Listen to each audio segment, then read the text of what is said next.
Bueno, buenas tardes. Gracias por participar en la última serie de los webinarios con Becton Dickinson. Antes de comenzar esta ponencia de la licenciada Aldana Ávila, declaro no tener conflictos de intereses con Becton Dickinson, sino represento a la Asociación de Terapia, Infusión y Seguridad del Paciente.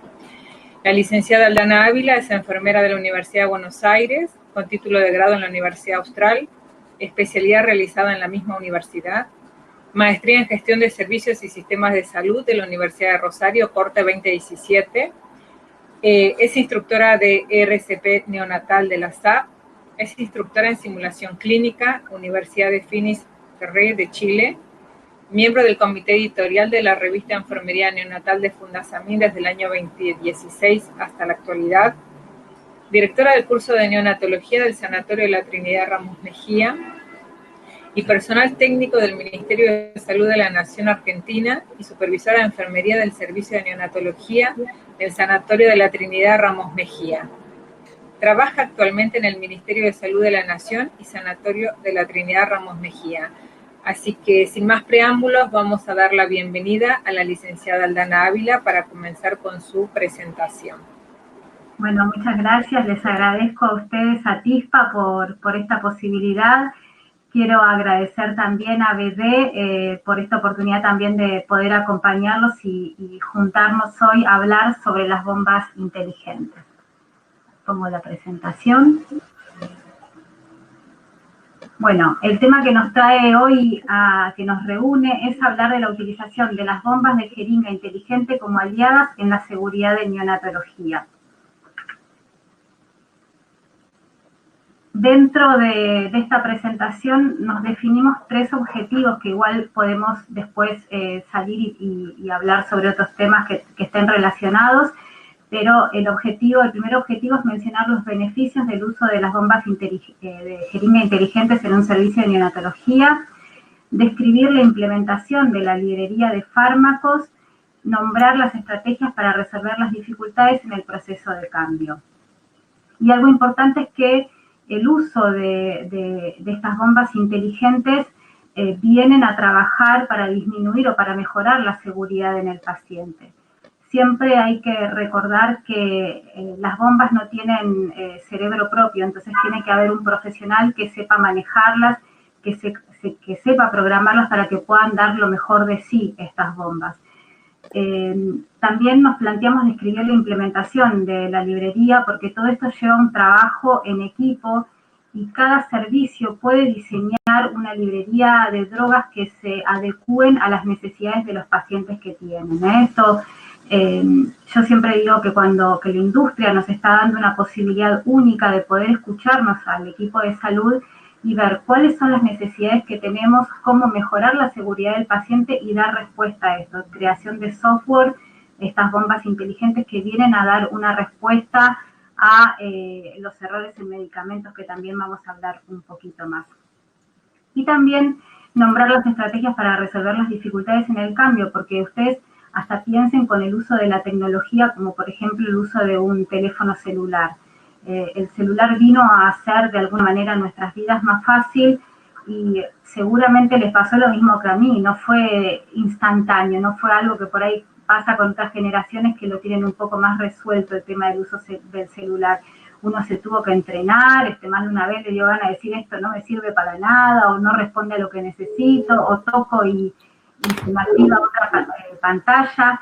Entonces está en nuestra naturaleza resistirnos al cambio y bueno, y esta tecnología también nos genera bastante resistencia, ¿no? Entonces es cómo podemos resolver las dificultades que van a ir apareciendo.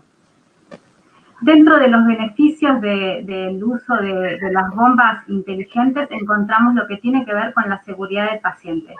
Va a disminuir el error, porque vamos a trabajar, más adelante vamos a hablarlo más en detalle, pero vamos a trabajar con diluciones estándar. Y hay evidencia de que trabajar con diluciones estándar va a disminuir el error. ¿Por qué? Porque trabajar con una dilución estándar que requieren estas bombas inteligentes nos va a permitir como tener al farmacéutico las 24 horas dentro de la unidad. También para evitar que nos quedemos sin la infusión de una droga. Hay un micrófono abierto, les puedo pedir que cierren todos los micrófonos. Bueno, nos va a evitar quedarnos sin la infusión de drogas, por ejemplo, las drogas vasoactivas o las drogas que tienen una vida media corta, que cuando se deja de infundir hay repercusión clínica en el paciente. Estas bombas inteligentes lo que tienen es una prealarma, entonces esa prealarma nos va a avisar cuando nos queda poco medicamento para que ya vayamos preparándonos para hacer el cambio. También nos va a permitir detectar el aumento en la presión en línea y cuidar mejor los accesos vasculares y nos va a permitir continuidad de infusión. Con respecto a la posibilidad de detectar el aumento de la presión en línea, vamos a hablar más adelante, pero por ejemplo, si nos quedara una llave de 3 vías cerrada, que ahora no se usan las llaves de 3 vías, pero un clamp cerrado, o si al cerrar la incubadora presionamos la línea del medicamento, esta posibilidad de detectar el aumento de presión va a hacer que suene una alarma y que nos avise de lo que está sucediendo. Y también la continuidad de la infusión es, si a pesar de la prealarma y a pesar de la alarma que es un poco más ruidosa cuando la infusión se completó, la enfermera o el personal de enfermería que esté a cargo no puede ir a hacer el cambio de jeringa, existe la posibilidad de crear una función que continúa con un volumen de mantención de vía, un volumen bajo, mililitros por hora que uno va a diseñar y que va a preacordar para que no se ocluya el catéter, sí. Después también nos va a permitir optimizar el recurso humano y el recurso material. Uno puede programar los tiempos de cambio de jeringa, requiere de menos control de la infusión, porque aunque en neonatología, en mi experiencia, no conozco ninguna unidad neonatal que utilice el sistema de gravedad para administrar medicamentos o soluciones a neonatos, estas bombas de jeringa o incluso la posibilidad de tener las bombas volumétricas hacen que se requiera menos control de lo que está recibiendo el paciente. Y con respecto a la precisión en la administración, tiene mucho más exactitud. Después vamos a verlo más adelante. Creo que se escucha, sí, Silvia, me parece que no ha abierto el... Silvia, ¿puedes apagar el micrófono? Número 2, luego lo sacaría. Después, Silvia. Perdón. No, está bien. No lo pondría. Capaz Sí, que no Silvia. está escuchando la presentación, pero... Dice asociación. Por ahí si alguien tiene el teléfono para llamarla y... Por ahí. Sí. Bueno, estoy en eso. Gracias. Bueno, y también con respecto a la precisión en la Silvia. permite más exactitud que incluso las bombas volumétricas. Hola. Y con respecto a la evidencia que existe con respecto a estas bombas, ustedes van a ver que de hace un tiempo hasta ahora empezaron a haber más reportes que hablan de empezar a mirar el error médico. Hay una publicación que habla de lo que sucedía en Estados Unidos en el año 2013 y en ese año los errores médicos estaban en el tercer puesto de muertes, ¿no? de incidencia de muertes. Entonces, fíjense la implicancia que tiene el error médico, o sea, en qué puesto está para saber que los errores médicos producen muchas muertes, muchísimas muertes. Entonces, a partir de este reporte, incluso mucho antes, un reporte que se llamaba Errores Humanos, empieza o nos llama a los profesionales de la salud a empezar a mirar y a vernos como seres humanos pasibles de error. Cuando uno quiere mejorar resultados, tiene que empezar aceptando que hay algo que mejorar. Entonces, bueno, este documento lo que dice es que el error humano no se puede evitar, sin embargo, podemos medir mejor el problema para diseñar sistemas más seguros, mitigar su frecuencia, aumentar la visibilidad y disminuir las consecuencias. Es esto que venimos diciendo. Empecemos a mirar qué nos pasa, empecemos a ver dónde nos equivocamos. somos humanos, vamos a cometer errores. Miremos qué es lo que tenemos para que la posibilidad de error sea mínima o disminuirla al mínimo posible. Y esto tiene que ver con la posibilidad de contar con protocolos. Cuanto más estandarizada esté la atención, menos posibilidad de dejar a la inventiva del otro y a que ocurra algún evento adverso o errores médicos. Después, este estudio que también se los quise traer porque me parece muy interesante y además está hecho en 10 unidades neonatales. Ustedes van a poder encontrar el reporte que está en inglés, pero también en la revista de Fundasamin, no en la de enfermería, sino en la que es para médicos y enfermeras, sale un comentario de este artículo, y lo que ellos hicieron fue ver qué tipo de errores aparecían en estas 10 unidades neonatales. Y compararon las unidades que preparaban sus medicamentos dentro de la misma unidad neonatal y los que la preparaban en la farmacia, que podía ser la farmacia del hospital o por ahí una farmacia externa. Bueno, se detectaron errores de cálculo en 1.35% y errores de precisión en 54.7% en las muestras que se realizaban en la UCIN. En contraste, en las muestras de la farmacia del hospital no se presentaron errores de cálculo, aunque hubo errores de precisión en el 38.3% de las muestras.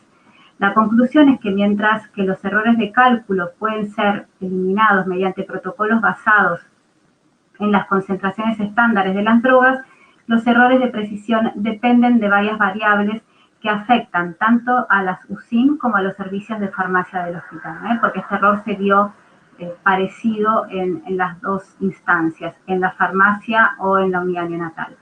Lo que también quedó de manifiesto y que ya se venía hablando y se sabe es que cuando uno prepara el medicamento en la misma sala donde está el paciente o es la enfermera que tiene que estar haciéndose cargo de la alarma que suena, de por ahí la madre que nos llama porque necesita algo, el riesgo de error es mucho más grande. Entonces la propuesta es, desde seguridad del paciente, de que quien prepara medicamentos no sea la enfermera que está atendiendo al paciente, o si lo es, que de alguna manera se identifique diferente para que en ese proceso de administración de medicación que incluye la preparación, la lectura de la indicación médica, no se la moleste, no se le interrumpa para evitar distractores y proteger la seguridad del paciente. Después, este artículo también habla de cómo prevenir errores en medicación utilizando bombas inteligentes, bombas de infusión inteligente. Entonces, lo que dice este artículo es que las bombas de infusión inteligente nos permiten tener información validada junto a la cama del paciente, evitando errores en la administración incluidos identificación del paciente, dosificación, rangos recomendados como dosis máximas y mínimas, y ahora vamos a hablar un poquito de esto también, los tiempos de administración y la concentración o dilución final de esta droga.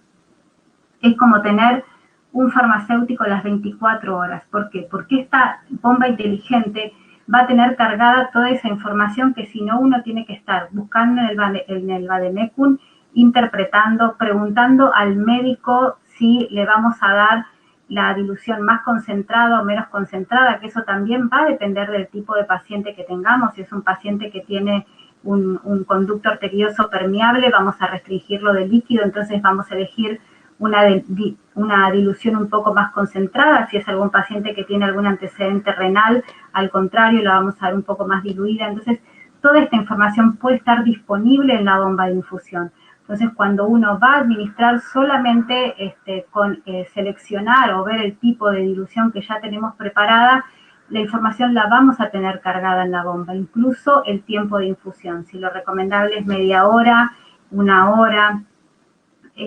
estas bombas lo que requieren es esta dilución estandarizada que vamos a hablar un poquito más adelante, pero ustedes le van a cargar el peso del paciente y en base a eso va a sacar el ritmo de infusión que va a administrarlo.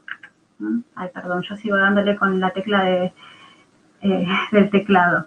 Bueno, y este también es otro estudio que dice que los errores, los errores médicos y los eventos adversos son más frecuentes en pacientes que están en la UCI, que aumentan la estadía hospitalaria, que podrían tener alta causalidad en la mortalidad de los pacientes en UCI. Entonces, otra vez, evidencia que sigue apostando y que sigue reivindicando la importancia de disminuir los errores médicos y los eventos adversos. Y cuanto más grave está el paciente, por ejemplo, en una unidad neonatal, o cuanto más pequeño es el paciente, más riesgo vamos a correr.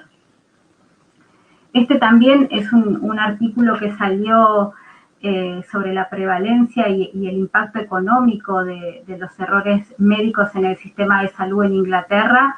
Y bueno, y ellos hicieron el estimativo del costo que tenía, más allá, ¿no?, de la implicancia médica y de cómo aumentaba las muertes, o el riesgo de que aumenten las muertes cuando ocurrían eventos adversos, sino también de la implicancia económica. Entonces, cuando ustedes piensen en una forma o busquen estrategias para disminuir la posibilidad de error en el paciente, también hay que tener en cuenta no solamente el impacto clínico que va a tener, sino poder demostrarlo con el ahorro en costos económicos, que muchas veces para poder lograr, sobre todo en instituciones privadas, uno también tiene que justificar con costos. Y eso está bien, no está mal. Uno tiene que aprender a justificar también los cambios respaldados por los costos. Bueno, y este también es otro estudio donde James también muestra que hubo 210.000 muertes que fueron asociadas a errores médicos, ¿no? Entonces, la evidencia también vuelve a respaldar esto, ¿no? De cómo los errores pueden causar, además de los costos que ya lo vimos, de cómo pueden aumentar el número de muertes, el número de estadía hospitalaria, bueno, y cómo trabajar en ello para evitar que esto siga sucediendo.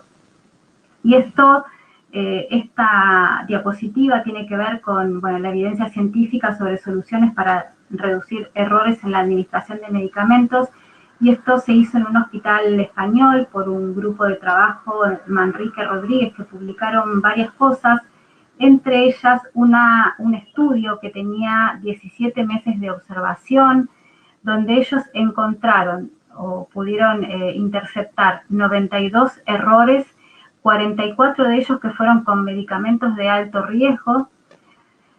También justificaron que fue un abordaje costo efectivo porque hicieron las cuentas de cuánto podrían haberse ahorrado en esos 17 meses y fue aproximadamente 172.000 euros. Entonces ellos pudieron ver los errores que pudieron interceptar, cuántos de ellos tenían o eran con medicamentos de alto riesgo y el costo económico que esto iba a implicar.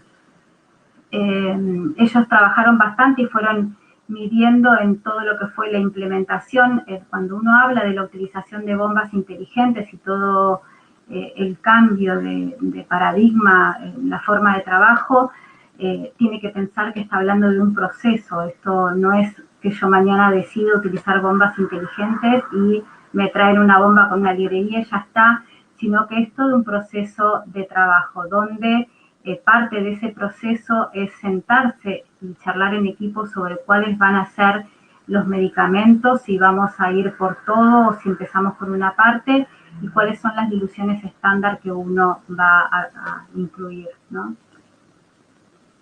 Entonces, ¿por qué utilizar bombas de infusión de jeringa? Si uno las compara con las bombas volumétricas, tienen mayor precisión. Estas bombas, el motor trabaja mucho más forzado para poder lograr que sea una infusión más armónica. Entonces, ahora vamos a ver una tabla de comparación, pero si uno tiene que pasar un medicamento que tenga un impacto clínico muy alto, como lo es, por ejemplo, un inotrópico, siempre va a preferir una bomba de jeringa que las bombas volumétricas. Va a disminuir costos en medicación y sobre todo si nosotros lo trabajamos con diluciones estándar, porque si uno hace diluciones estándar y preparación centralizada del medicamento, puede preparar las soluciones, los medicamentos para varios pacientes que tenemos internados. Entonces, sobre todo con los pacientes neonatales, quizás de una ampolla podemos preparar varias jeringas para la infusión de los pacientes. Y también permite un control del ingreso del volumen del líquido del paciente. Esto no solamente vamos a tener la etiqueta de la droga, la dosificación, sino que también nos va a salir cuántos son los mililitros por hora que está infundiendo ese paciente. Y también este tipo de bombas de jeringa permite conectar con un monitoreo centralizado, sobre todo ahora en época de COVID, para que enfermería o el equipo médico no tenga que ingresar a la habitación del paciente cuando se utiliza en adultos o en lugares donde es con habitaciones individuales, y uno puede tener un monitoreo de cómo están trabajando las jeringas, cuál es el volumen que se está infundiendo, el volumen total, etcétera. Bueno, y esto es lo que les hablaba de la precisión de la jeringa. Miren la comparación entre las bombas de jeringa versus otras bombas volumétricas. Estas son el paso del motor de bomba por mililitro. Miren que tienen mucho más pasos, entonces esto hace que la infusión sea continua y armónica. Por ahí los que tienen más años trabajando en unidades neonatales o en otras especialidades, cuando teníamos la bomba Russell, que era una que giraba, que iba girando una ruedita, hacía como microbolos, o sea, iba administrando la infusión, pero en microbolos. Esto no, esto es armónico. El motor trabaja muchas más veces para que esto sea continuo y armónico y no haya bolos al paciente, sino que sea de una manera continuada. Entonces, si comparamos un sistema de bomba con otras, siempre las de jeringa van a tener más precisión. Y otro dato importante es que para aumentar la precisión también debe ser el tamaño de la jeringa adecuada. Cuanto más pequeña es la jeringa, siempre que la infusión lo permita, más exactitud vamos a tener por parte de la bomba. Entonces serían como dos aspectos para tener en cuenta: el tipo de bomba que vamos a utilizar y la jeringa que sea adecuada a la infusión que vamos a administrar. Y esto es, vieron que ahora ya no se habla más de los 5 correctos, en mi época cuando eran los 5 correctos, sino ahora que son los 10 correctos, y que hablamos, por un lado, de la parte que tiene que ver con la preparación y por otro lado, con la administración. Por la parte de la preparación, el número 1 es el medicamento correcto, ¿no? Que la indicación médica tiene que ser clara y tenemos que estar seguros del medicamento que vamos a administrar. El segundo punto es la reconstitución y la dilución, que acá ya podemos favorecernos con la utilización de las bombas inteligentes, porque este punto de alguna manera ya lo tenemos prediseñado, y esto cuando hablábamos de las diluciones estándar, esto ya va a estar incluido, incluso esa información la vamos a tener dentro de la bomba. Siempre cuando uno prepara la medicación que va a administrar, en general no está mirando la bomba, sino que lo hace frente a una librería que tiene o en formato papel o en algún tipo de etiquetadora, como les voy a mostrar un poco más adelante, pero sí que son diluciones que ya vienen prediseñadas, que como servicio acordamos utilizar de esta manera y así es como se debe preparar.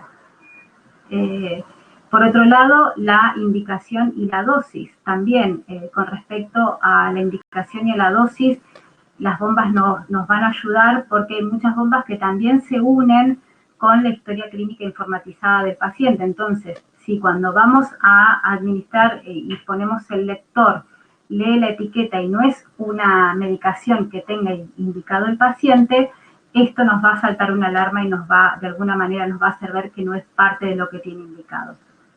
Y por otro lado, la dosis, que en estas bombas inteligentes están cargadas las dosis terapéuticas recomendadas para cada medicamento.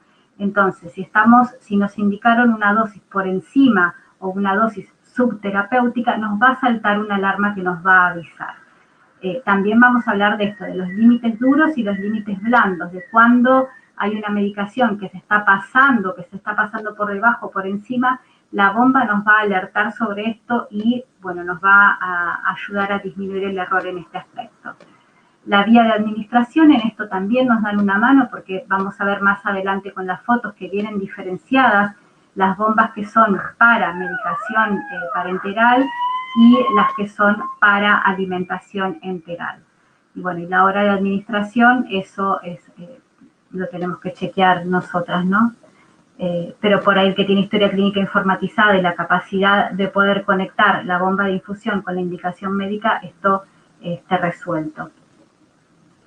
Entonces, también para disminuir los errores en medicación y como veníamos hablando un poquito anteriormente, la importancia de contar con sitios específicos para la preparación de medicamentos. Esto que decíamos de que no sea en la misma unidad donde está el paciente, donde está sonando la alarma, donde está sonando el respirador y tengo que estar atenta a otras cosas, sino que sea en un lugar donde yo me tenga que desentender o me pueda desentender de alguna manera de todo lo que está pasando en el paciente. Por supuesto, siempre que quede alguien responsable haciéndose cargo del paciente. Hay mayor riesgo de error asociado a distracciones, hay riesgo de contaminación mayor cuando lo hacemos dentro de la unidad.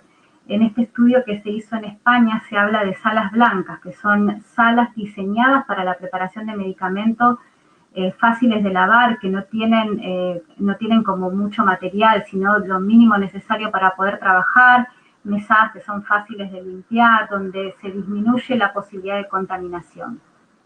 También poder diferenciar entre medicamentos estériles y drogas peligrosas o no peligrosas y medicamentos no estériles y drogas peligrosas o no peligrosas. Tener en cuenta estas 4 variables. Y también, bueno, esto que veníamos diciendo, que se ha reportado que el riesgo para los pacientes es mayor cuando los medicamentos parenterales son preparados en las unidades clínicas. Entonces, siempre que se pueda hacerlo separado de la unidad clínica, y algo que yo vengo, ahora trabajo en Trinidad Ramos Mejía, pero yo vengo del Hospital Austral, nosotros no teníamos un sistema de farmacia que nos prepare centralizado. Entonces, lo que hacíamos, nos colgábamos una cinta verde por recomendación de Joint Commission. Cuando uno está en todo el proceso de preparación de medicamento, tiene que estar diferenciado para que ese profesional no se lo interrumpa, y nosotros nos colocábamos una cinta verde y los médicos y los padres sabían que cuando teníamos esa cinta no se nos podía distraer porque estábamos en proceso de medicación, excepto que sea algo relacionado con ese proceso de administración de medicación. Yo me acuerdo una vez que estaba cuidando a un paciente en ECMO que tenía que darle una medicación en vía oral y tenía la cinta verde colocada y vengo con la medicación a administrárselo. Y el padre me dice, Aldana, me dice, siempre le dan de color rosa y vos le estás dando de color azul. ¿Estás segura de que es la medicación que tiene? Y yo le dije, uy, es el jarabe que me dio farmacia, pero no te preocupes que me voy a fijar. Me fui a fijar, era el nombre del medicamento que le tenía que administrar. Llamo a la farmacia y le digo, ¿me pueden verificar? Porque el padre me dice que era de otro color. Y me dice, sí, quédate tranquila, decirle al papá que se quede tranquilo, que es otra farmacéutica, que, o sea, era distinta el comprimido con el que se hizo el jarabe, pero era la misma droga. Entonces, esto, incluir a las familias también, poder diferenciarnos cuando estamos en todo el proceso de preparación de medicación y sabernos como seres humanos pasibles de que nos podamos equivocar, que aceptar cuando alguien o pregunta o ve algo que uno está preparando mal, o si tenemos dudas, preguntar, ¿no? La posibilidad del doble chequeo tiene que existir siempre, sobre todo con medicación que no es tan habitual en neonatología. Y en neo estamos llenos de medicamentos que no están diseñados para administrar a los pacientes neonatales, sino que de alguna manera adquirimos de los pacientes adultos, ¿eh? Entonces esto, estar como muy atentos, porque además el paciente neonatal no tiene la posibilidad de hacer frente a un error en medicamento como quizás lo tiene un paciente un poco más grande o en otra etapa de la vida. Bueno, esto es lo que yo les contaba a nuestra etiquetadora. En esta etiquetadora tenemos cargadas las mismas diluciones que tenemos cargadas en las bombas inteligentes. El equipo de farmacia lo que hace es poner unas etiquetas a la droga que vayamos a usar y nuestra etiquetadora, cuando ponemos ese código de barra o código QR, porque puede tener las dos opciones, lee y te dice qué droga tenés, dobutamina, y las diferentes posibilidades de dilución. ¿Por qué? Porque si es un paciente más grande y yo lo quiero un poco más concentrado, lo puedo hacer. Si es un paciente más pequeño y lo quiero un poco más diluido, también lo puedo hacer. Y también nos dice los posibles diluyentes, dextrosa al 5% o solución salina. Entonces no tengo que correr al vademecum o apelar a mi memoria en qué lo tengo que diluir, porque a veces cuando apelamos a nuestra memoria también ocurren los errores. Siempre lo mejor es tener, cuanto más cosas las tengan normatizadas, estandarizadas, visibles, menos posibilidad de error van a tener. Entonces, esta etiquetadora nos lee el código QR de la jeringa y ya me dice cómo la puedo diluir y con qué soluciones las puedo diluir. Y con respecto a la segunda parte de los 10 correctos, lo que tiene que ver con la identificación del paciente, con informar al paciente y con la velocidad de administración, que en este punto también las bombas inteligentes van a estar como aliadas nuestras. ¿Por qué? Porque según la medicación que yo tenga que administrar, ya me va a decir la velocidad de infusión que puede ser administrada. Entonces, tampoco tengo que apelar a pensar en cuánto se daba en media hora, en una hora, sino que esto es algo que viene resuelto. Y cuando son medicaciones, medicamentos que van en infusión continua, también te va a decir, según la dosis, según, por ejemplo, el fentanilo, que podemos darlo a 2 gamas kilo hora. Te va a decir 2 gamas kilo hora, o sea, no me acuerdo bien, les voy a mentir en esto, pero supónganse, de 2 a 5 gamas kilo hora, te va a decir que ese es el rango correcto, vos ya lo vas a tener con indicación médica y te va a ayudar a chequear que esté dentro de ese rango terapéutico y recomendado, y solita la bomba va a hacer el cálculo de la velocidad de administración. Cuántos mililitros hora va a ir infundiendo ese medicamento. Y acá también quiero hacer un comentario, porque probablemente lo haga más adelante también, pero dentro de las dificultades de la utilización de bombas inteligentes, una de las preguntas es eso, ¿cómo le creemos a la bomba? ¿Por qué la bomba no se va a equivocar en la velocidad de infusión? Entonces, trabajar también sobre esto, que ahora vamos a ver cómo lo sorteamos a esta dificultad. Pero si uno lo piensa, es un software, tiene menos chance que una persona de equivocarse. Sin embargo, esto también hay que trabajarlo y hay que darle seguridad al equipo de trabajo. Entonces, terapia intravenosa, necesidad de protocolos escritos sobre dilución estándar, acuerdo entre médicos, enfermeros y farmacéuticos. Esto no es algo que pueda hacer enfermería sola. Tenemos que estar unidos y tenemos que trabajar en conjunto con los farmacéuticos. Si hay farmacéuticos que sean específicos del área pediátrica, mucho mejor. Idealmente con una preparación centralizada de las drogas. Esto, cuando yo hablo de preparación programada centralizada, no me refiero a las drogas de emergencia. Las drogas de emergencia, por supuesto, que se deben preparar en el momento que se necesitan. Y dentro de las drogas de emergencia incluyo a los antibióticos, porque cuando uno administra los antibióticos dentro de la hora de sospecha de sepsis, aumenta mucho más las chances de sobrevida de ese paciente. Por cada hora que yo demoro en la administración del antibiótico, aumento cerca de un 10% las chances de que ese paciente fallezca.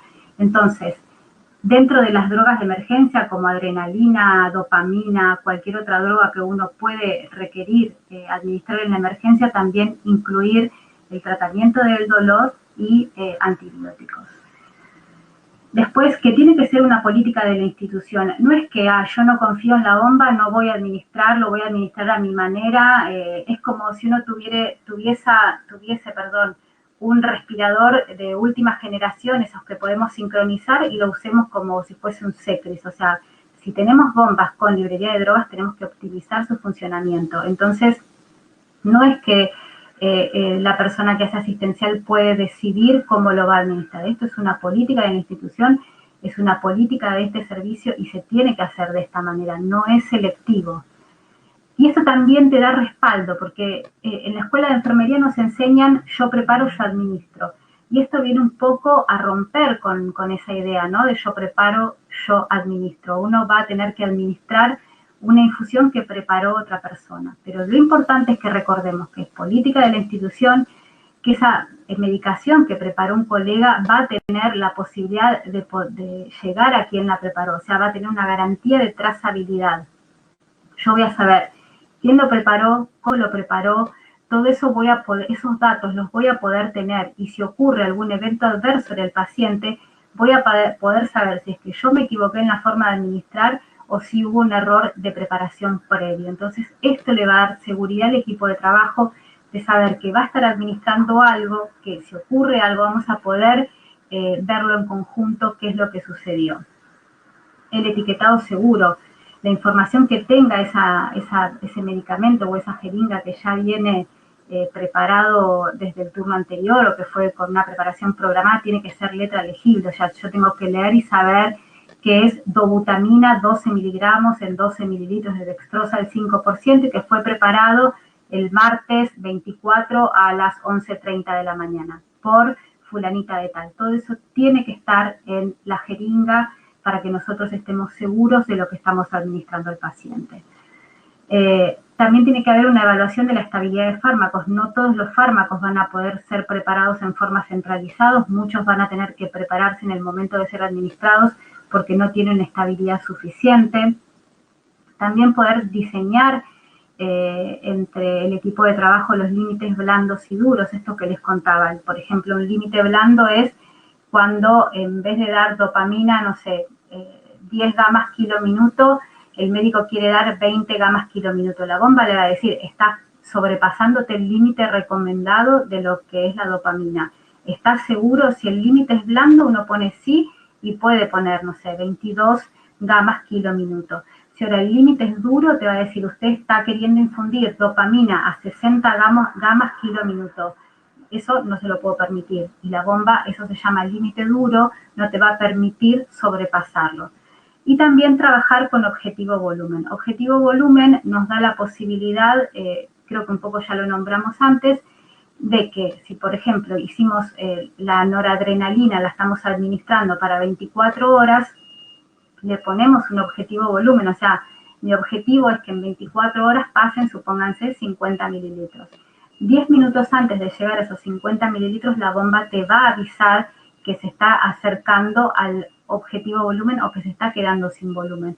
Entonces, no va a permitir que el paciente deje de recibir ese fármaco que es vital en ese momento. Entonces, trabajar con esto, optimizar todo lo que la bomba nos puede dar. Si trabajamos con librería de drogas, usemos al máximo todos los recursos que la bomba nos puede brindar. Bueno, la implementación de librería de drogas en el servicio de neonatología, contarles un poquito nuestra experiencia. Yo comencé a trabajar con librería de drogas en el Hospital Austral, donde formamos un comité que había médicos, enfermeras y farmacéuticos y diseñamos este protocolo. Y cuando llegué, cuando abrimos la Trinidad de Ramos Mejía, nos trajimos, muchas de las enfermeras trabajaban en los dos lugares o vinieron a trabajar a la Trinidad del Hospital Austral y quisimos seguir con esto porque probar librería de drogas es como, no hay camino de vuelta. O sea, una vez que uno ve todos los beneficios que tiene estas bombas inteligentes, uno no quiere volver para atrás. Entonces, es eso, una vez que probamos, que vimos la seguridad que tiene, que nos familiarizamos con la tecnología, dijimos, en este servicio también queremos usar librería de drogas. Y hubo reuniones con dirección médica, departamento de enfermería para llevar la propuesta y se trabajó mucho con la supervisora docente. Ella también estaba convencida de que deberíamos trabajar con librería de drogas, apoyó un montón esta idea, incentivó mucho esta idea para que si en algún momento por ahí uno como que dejaba un poco de trabajar en el asunto, bueno, nos estaba incentivando para que sigamos trabajando y bueno, así sucedió. Como les dije, es un proceso. Primero se incluyeron algunas drogas, hubo también, bueno, trabajamos sobre diluciones, límites blandos y duros, tiempos de infusión, concentración máxima de la droga, todo esto se definió y se habló previamente.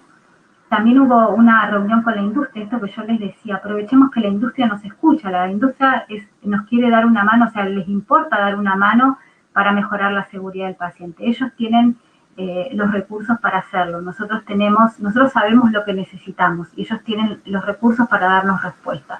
Entonces, darnos la mano con la industria para poder trabajar en equipo estas cuestiones. Se diseñó la librería de drogas, se prepararon las bombas y se les cargaron los datos, porque todos estos datos que fuimos charlando, y ahora vamos a ver también un poquito más, se meten adentro del software de esta bomba. Hubo capacitación del personal y tiene que estar todo el personal capacitado, porque si yo dejo una infusión con librería de drogas, la enfermera del turno noche tiene que saber cómo aumentar o disminuir la dosis que está recibiendo ese paciente. Entonces, tiene que estar todo el servicio capacitado para poder manejarlas.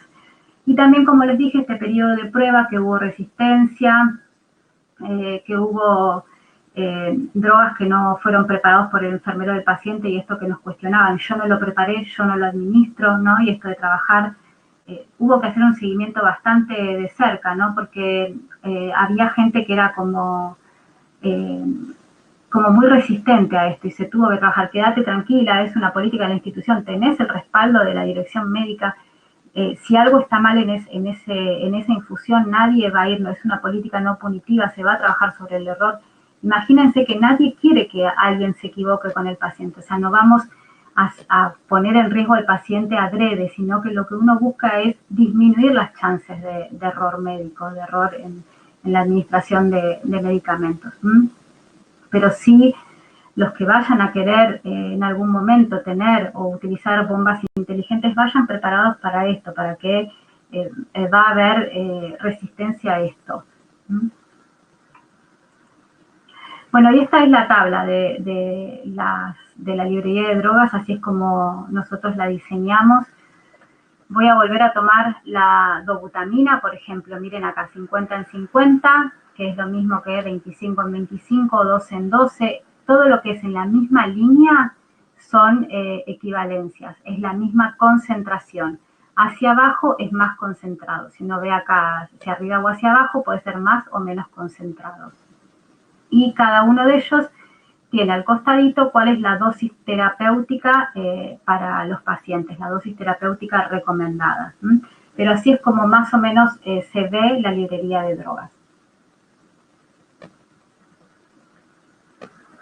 Otro aspecto importante para resaltar y para trabajar con el equipo es que la preparación centralizada por enfermería tiene que estar realizada por profesionales que les guste, que tengan conocimientos matemáticos, que sepan regla de 3 simple, que sepan equivalencias, que tengan posibilidad del doble chequeo. No tiene que ser una persona que esté castigada en este puesto, sino que tiene que ser alguien que realmente lo disfrute, que le guste, que pueda preguntar si tenga dudas, que sea segura lo suficientemente como para preguntar si tiene alguna duda en alguna preparación del fármaco. Y estas como son nuestras indicaciones médicas. Miren, el médico pone dobutamina por librería de drogas, 24 en 12 a 5 gamas por kilo minuto. Nosotros no tenemos librería de drogas, así que así es como en formato papel el médico nos hace nuestra indicación. Esto es cómo aparece en la bomba, uno según el tipo de fármaco que va a administrar, según la letra que comience el fármaco, uno lo elige y en base a eso carga los datos del paciente. Esto es importante acá resaltar que si uno va a decidir trabajar en gramos, o sea, el peso del paciente, expresarlo en gramos, que todos lo hagan de la misma manera, ¿no? Si es en kilos, tienen que saber que un paciente que pesa 600 gramos va a ser 0.6, porque esto es uno de los errores más habituales cuando uno utiliza bombas inteligentes, que haya error en la carga de los datos del paciente. Si nosotros, un paciente que pesa 600 gramos, le ponemos 6 kilos, va a recibir 10 veces más la dosis que tiene que recibir. Entonces, en esto no nos podemos equivocar. Como dijimos, las bombas no tienen cerebro, dependen de una persona con cerebro que los programe bien, y en estos aspectos tenemos que estar muy atentos. Entonces, elegir el fármaco Miren, acá elegimos la letra, elegimos el fármaco y ponemos los datos del paciente. Acá nos dice la concentración y nosotros vamos a seleccionar la dosis que queremos administrar. Entonces, bueno, esto vuelvo a hacer hincapié, mucho cuidado en los pacientes que pesan menos de 1 kilo, adecuar también y preacordar si lo vamos a expresar en kilos o en gramos. Y también, bueno, esto, ¿no? Hay que uno con la utilización de las bombas inteligentes lo que hace es disminuir la posibilidad de que el paciente reciba o una dosis o una sobredosis del medicamento o una dosis subterapéutica. Y esto era uno de los errores más frecuentes que se vio en estas 10 unidades neonatales donde se revisaron las diluciones que se habían realizado. Muchas de ellas no llegaban a la dosis terapéutica que el paciente necesitaba y otras eran sobredosis. Y ustedes fíjense que probablemente muchos de nuestros pacientes en algún momento, uno preparando medicación rápida o de alguna manera, puede equivocarse y dar una dosis subterapéutica al paciente y esto no lo podríamos identificar fácilmente, ¿no? Entonces, esto es lo que nos permite la librería de drogas, la dilución estándar de medicamentos. Por ahí uno sí puede alertar una sobredosis, un evento adverso por sobredosis, pero si la dosis es subterapéutica es menos probable que se identifique. Así es como aparece, por ejemplo, el fentanilo. Todos estos datos están cargados en la bomba. Y, por ejemplo, cuando uno hace infusión continua de 1 a 5 microgramos o gamas por kilo por hora, y esto es lo que está cargado en la bomba y va a evitar que uno se equivoque cuando está colocando el medicamento. Pero toda esta información la tenemos cargada dentro de la bomba de infusión. Y esto que les quiero mostrar acá, era una diapositiva animada, pero me parece que no, a ver si puedo, si no, no se puede. Bueno, en esta diapositiva lo que nos muestra es que hay un rango que es la dosis recomendada al paciente, pero que muchas veces la situación clínica nos puede llevar, aunque a pesar de estar dentro de la dosis o del rango recomendado, tengamos que aumentar el límite. Y estas bombas tienen la posibilidad de tener el límite blando, límite máximo suave, que te va a decir, mire, usted está queriendo administrar más de lo que está recomendado para este paciente. Pero muchas veces la clínica nos lleva a ir un poquito más porque el paciente lo necesita. Estamos muy grave y necesitamos administrar un poco más por un corto periodo de tiempo. Te avisa y te deja una alarma puesta con una flecha de que vos estás pasando el límite suave. Pero, como les dijimos, también existía la posibilidad de tener un límite duro y este límite suave que nos dejó pasar, cuando querramos sobrepasar el límite duro, no nos va a permitir sobrepasar. Nos va a decir, es un límite que no se puede sobrepasar por riesgo hacia el paciente. Así que esas son las posibilidades de tener también hacia abajo, ¿no? Solamente por el riesgo de sobredosis, sino hacia abajo. Pero estas son las posibilidades que nos da de tener estos rangos de límites y alarmas que nos van a poder detectar cuando o nos equivocamos y estamos queriendo pasar sobredosis o por clínica del paciente uno quiere aumentar un poquito más. ¿Por qué? Porque uno de los miedos que van a ver que tienen cuando uno empieza a trabajar con librería de drogas es que vos lo tenés en un rango y si yo quiero pasarle más por clínica del paciente, ¿qué va a pasar? Bueno, explicar esto, que hay límites suaves que uno puede de alguna manera vencer y dar un poco más porque la clínica del paciente así lo amerita. Bueno, y otra chance, otra posibilidad que nos da es la medición de presión en línea. Estas bombas nos van a tienen un sistema muy sensible, una especie de transductor que nos permite ir midiendo la presión en línea. Yo les dije que si quedaba una puertita de la incubadora cerrando y colapsando la guía de infusión, esto se iba a detectar fácilmente. Entonces, o se está empezando a ocluir el acceso vascular o puede ocurrir algo mecánico que me va a avisar que la droga no está llegando al paciente o que esa guía se está comenzando a ocluir. Es otro de los recursos que tienen estas bombas. Bueno, esto es un trabajo que se hizo donde también se midió en pacientes neonatales y se vio que la monitorización de la presión en línea en los catéteres PIC es útil para detectar oclusión del catéter. Entonces, cuando empieza a haber aumento, es también como un proceso, ¿no? Uno tiene la presión en determinado número. Si esto empieza a aumentar, recuerden que siempre la presión en línea va a depender del flujo, del tipo de infusión que nosotros estemos dando y del tipo de catéter que tenemos. Si la presión en línea empieza a aumentar, va a sonar una alarma que nos va a hacer que miremos qué es lo que está pasando con ese catéter para poder resolverlo. Bueno, además de todo esto que les dije, tiene otra función que se llama la función de administración de medicamentos en bolo.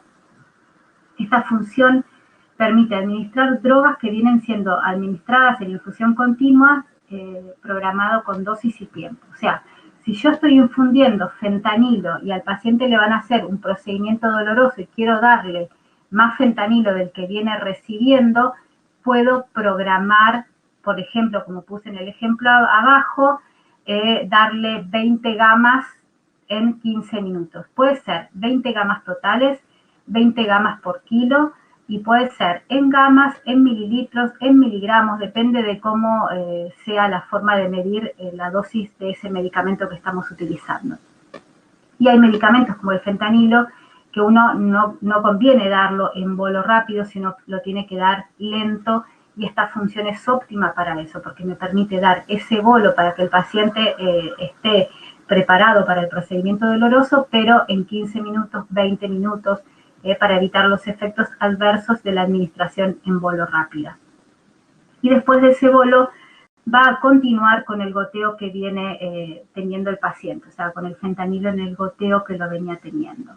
También lo que nos va a evitar es abrir la línea del acceso vascular y va a disminuir la posibilidad de infecciones, porque hacemos un bolo con esa misma medicación, siempre teniendo en cuenta que por el mismo catéter no vayan otras drogas o que no tenga un conector múltiple y que vaya alguna otra droga, por ejemplo la adrenalina, y que le demos un bolo de adrenalina. Todas estas cuestiones que dijimos que la bomba no tiene cerebro, bueno, ahí tiene que estar el profesional mirando que si le vamos a dar un bolo desde ahí, que no empujemos otra medicación que el paciente esté recibiendo.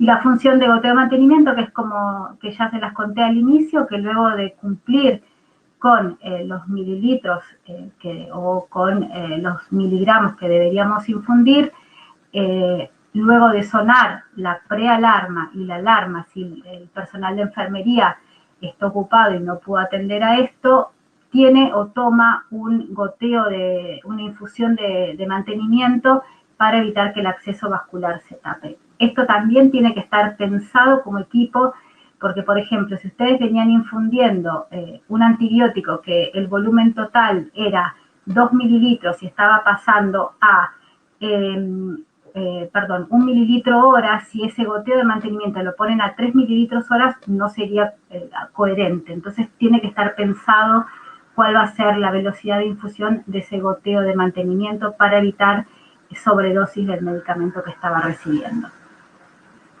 Y otra posibilidad que también nos da es la de diferenciar las bombas parenterales de las enterales. Miren como el color ya es el color violeta, que es el color internacional para todo lo que tiene que ver con administración enteral y con sistemas de conexión diferenciados. No va a permitir que, por ejemplo, la leche sea conectada al acceso vascular. Entonces, esta es otra de las opciones que nos dan estas bombas, de que cada sistema o cada sitio de inserción del medicamento tenga un color diferente y un sistema de conexión diferente, que va a hacer que se disminuya el error en este aspecto. La posibilidad de colocar una medicación endovenosa por lo enteral, o al revés, que es lo más peligroso, lo enteral por lo parenteral. Bueno, y el último objetivo que decía, nombrar las estrategias para resolver las dificultades en el proceso de cambio, es la inclusión de todos los profesionales, médicos y de enfermería en la capacitación. Yo como supervisora de la NEO, cuando llegaba por ahí encontraba un medicamento que había sido prescripto sin librería de drogas, o que llegaba y no estaba recibiendo por librería de drogas, le preguntaba a la enfermera qué pasó. El médico me lo indicó así, iba a hablar con el médico, ¿qué pasó? ¿Por qué no indicaste por librería de drogas?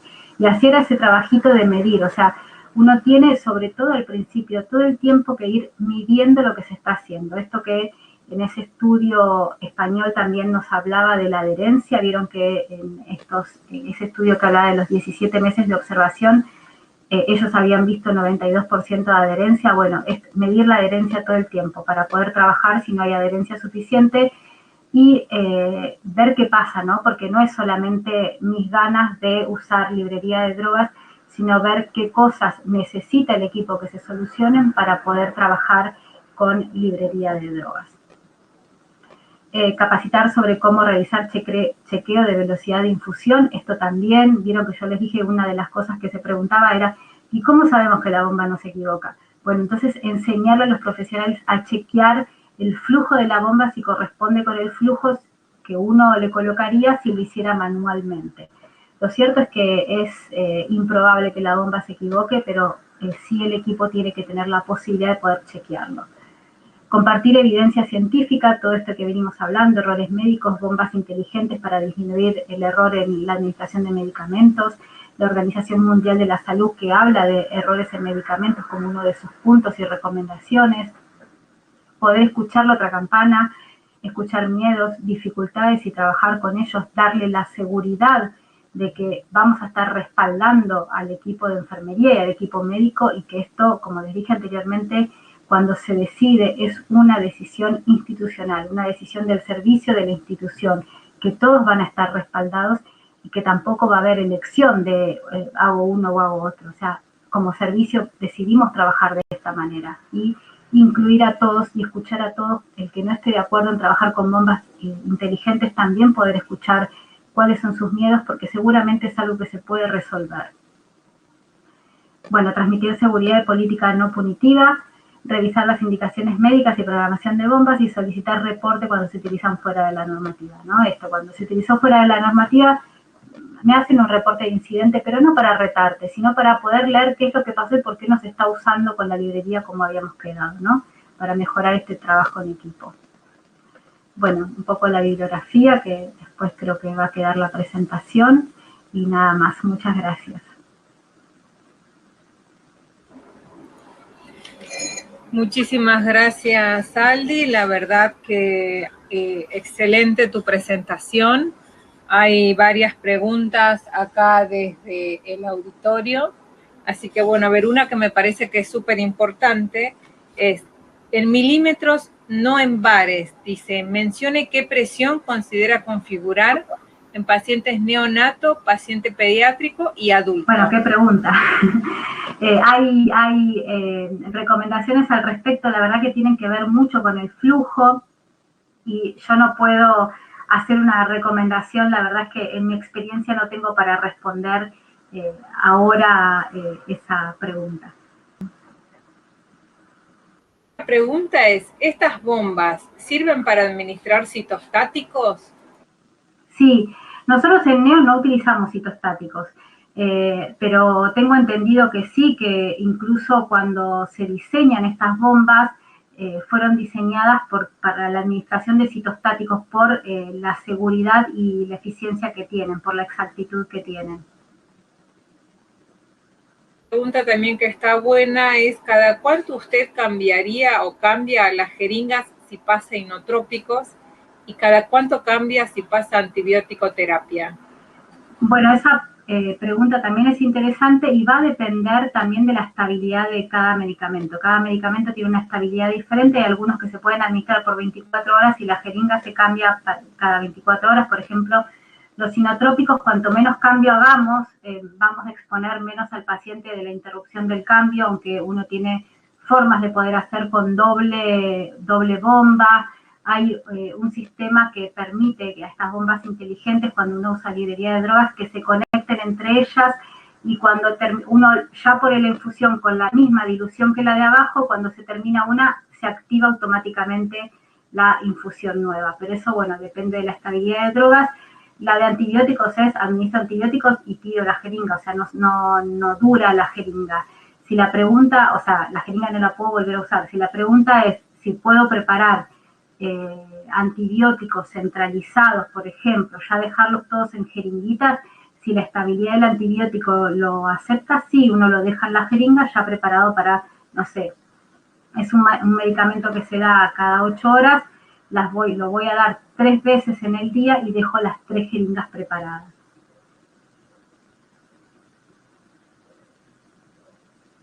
Está silenciada, me parece, yo no te escucho. Ah, ahí está, ahí está. Entonces digo, lo que yo le sumaría por ahí a la colega es tratar de trabajar con los protocolos que ustedes tengan dentro de la unidad neonatal.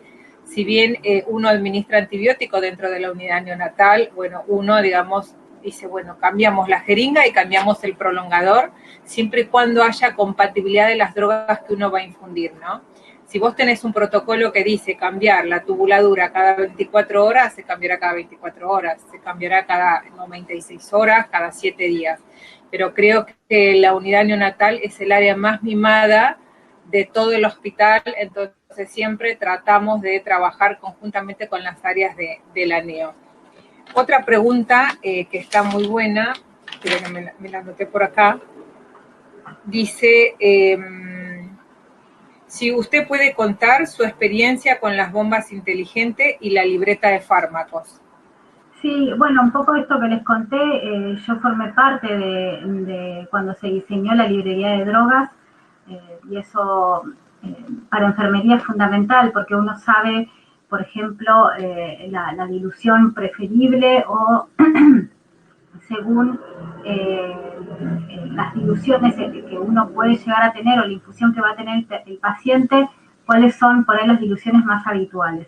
Y siempre saber que esa jeringa que yo voy a preparar no es que tiene que administrarse todo al paciente, sino que se va a administrar de acuerdo al peso del paciente, va a ser la cantidad de medicamentos que reciba. Pero bueno, mi experiencia fue esa, que haber formado parte del equipo que diseñó la librería, después haberlo implementado y verlo en funcionamiento, y esto de poder hablar con la industria, esto no funcionó así, o esto necesitamos un dato más.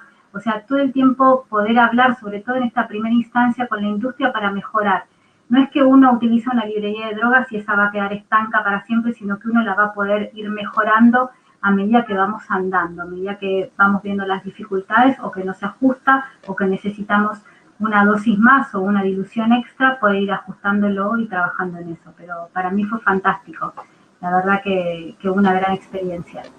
Está bien, digamos, lo que me llamó la atención dentro de la presentación es que vos hiciste mención que el personal de enfermería en la primera instancia generaba resistencia a este cambio, que ellos no querían administrar la medicación, sino las preparaban. Entonces era un gran desafío, me imagino yo, empezar a participar con los 3 yo preparo, yo administro y yo controlo. ¿Cómo ustedes hicieron en esa etapa del proceso para mejorar este indicador? Sí, eso fue, hubo resistencia médica y de enfermería, pero sí este punto fue fundamental en la enfermería. Hubo gente que tardamos meses en convencerla de que no pasaba nada, de que administre algo que preparó su colega. ¿Por qué? Porque tenía la posibilidad de tener trazabilidades, o sea, sabíamos quién lo había preparado, sabíamos cómo lo había preparado, estaba puesto en la etiqueta, o sea, todos esos datos lo tenía. Es como cuando uno va a administrar nutrición parenteral. Uno no prepara la nutrición parenteral, prepara algo que viene y que preparó un farmacéutico. Bueno, esto es lo mismo, solo que lo hizo un colega de enfermería. Y también trabajar mucho en que la persona que prepara medicamentos sea alguien confiable, ¿no? Que era alguien que realmente estaba muy preparada, que tenía buen manejo de todo lo que tiene que ver con el manejo de cálculos, de regla de 3. Entonces eso también les dio seguridad, saber que no era alguien improvisado el que estaba preparando los medicamentos, sino era alguien que estaba formado, que teníamos trazabilidad, que había respaldo de departamento de enfermería, de supervisión, de la enfermera que hace todo supervisión docente. Entonces, saber que había toda una institución que estaba respaldando esta modalidad de preparación de medicamentos. consulta que creo que es importante. ¿Cualquier jeringa y cualquier prolongador se adaptan a las bombas inteligentes? Eso es más que nada un tema de la industria, ¿no? Hay bombas que uno las tiene por el consumible, o sea, que están en comodato por el consumible que uno tiene, entonces uno no están liberadas para poder usar cualquier jeringa, y hay otras que sí, que uno las compra y están liberadas para usar cualquier jeringa. Yo igual desde mi experiencia personal siempre recomiendo usar las bombas que sean de la misma marca, las jeringas que sean de la misma marca que las bombas. Y esto que también hablamos de que sean, cuanto más chica la jeringa, más exactitud voy a tener la administración. Bien, bueno, creo que esas son las preguntas más importantes que hay. Antes de ir despidiéndonos, saludamos a todo el panel auditorio que estuvo participando. Estuvieron representantes de Venezuela, lo que pude visualizar, Perú, Bolivia, España, México, Ecuador, varios lugares de Argentina, Uruguay, Colombia, Nicaragua, Paraguay.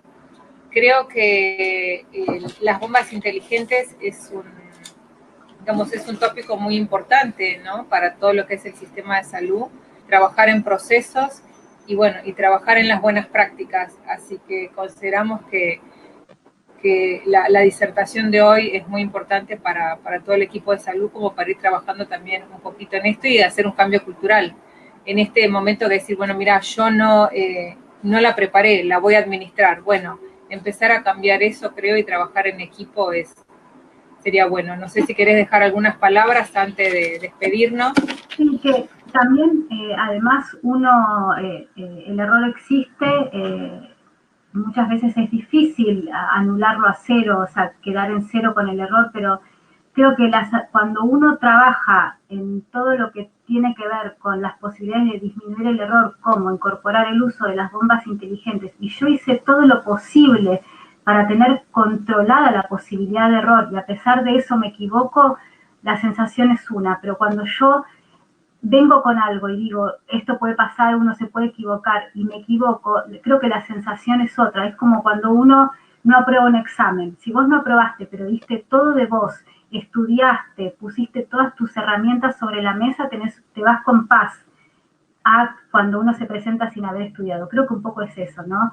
La tecnología vino para hacernos la tarea más fácil, vino para proteger al paciente. Tenemos que empezar a incorporarla, tenemos que abrir nuestra cabeza a estas cosas, a todo esto que se viene, porque lo que se viene en general es mejor que lo que teníamos. Y aunque lo que veníamos haciendo nos daba buenos resultados, todos los días tenemos que plantearnos la posibilidad de si lo podemos hacerlo mejor.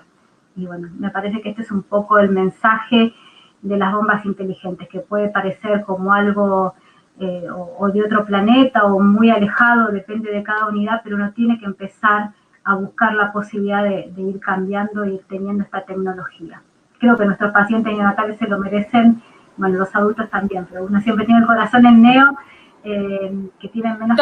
Todos nos merecemos, Sandy, somos pacientes también del otro lado, o sea, nacemos, crecemos, vivimos y hasta el final de nuestros días, pero creo que el paciente, que somos nosotros mismos, creo que muchos hemos pasado ahora a ser paciente y a ser personal de salud, pero bueno, muchísimas gracias. Esta presentación va a estar subida, por supuesto. También los invitamos a seguirnos en atispa.org.ar, ahí van a poder ver todas las presentaciones. Y bueno, este es el último webinar que tenemos con Becton Dickinson de este año, así que continuaremos trabajando. Estén atentos que va a haber nuevas disertaciones y bueno, siempre es un placer, Aldi, contar con vos y saber que están del otro lado para mejorar los procesos y por supuesto muchas gracias a la industria que colabora con Atispa. Muchas gracias, un placer para mí también, muchas gracias. Muchas gracias, un gusto y buenas tardes a todos. Nos vemos.